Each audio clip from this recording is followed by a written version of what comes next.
What's happening, Toledo? I'm Faith Atkins, and one local pharmacist is turning her trials into triumph with the CureNET project. What's my purpose? Why did I go through all of this and sacrifice so much for this to happen? Like, what's my purpose? What's my purpose is a question that is probably at least tucked in the back of everyone's mind. But after a shocking diagnosis in 2021, the question became front and center for Brittany Holzhauer. Kind of to make a long story short, I had been having various symptoms, and so when I went to my doctor, they tested for all the usual things and nothing ever came of it. My doctors didn't think too much of it, but eventually they did lab work, which showed something was going on, and they did an ultrasound of my liver that did show several masses on my liver, one being the size of a football, another being the size of a softball, which led to us finding out that it was also on my pancreas.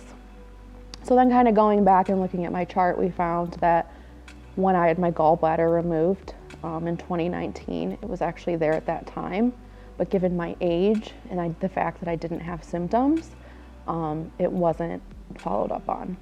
And then looking even further back, we found in 2012, it was had also already metastasized to my liver. But again, I was young, I was active, I wasn't having symptoms. For the type A pharmacist, wife, and mother of two who always plans ahead, the diagnosis of a neuroendocrine tumor, NET, wasn't anything she saw coming, and yet the moment it became her reality, she knew what to do. I went to my siblings and I said, I need to do everything I can. I have 2 kids. So we founded the CureNET project. Our mission is to raise funds for neuroendocrine tumor research, but also raise awareness. So because it is a more rare cancer, there aren't as many specialists in neuroendocrine tumors. Another big part of our mission that's really important to us is also helping other families that are impacted by neuroendocrine tumors. It can be really expensive to travel to these places to be able to receive the care that you need, to be able to see these specialists, and it's not always something that a lot of patients have access to.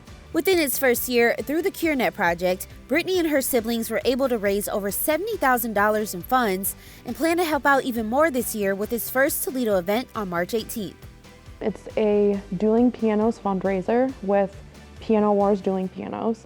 We're gonna have a silent auction and a dinner. We're gonna have a $5,000 grant for other patients that are impacted by NET, so that they can, if they need to travel somewhere, they can get there, even if it's 2 hours, and they can get to that specialist. The deadline for tickets is March 1st and can be found online. The other way to support is if you can't come to the event, even if you can't help financially, even just following us on social media, the CureNET project, on Instagram, or sharing our information.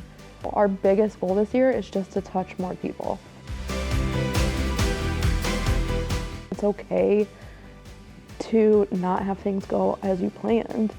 It's not going to be easy. It's just given me something to have more of a purpose.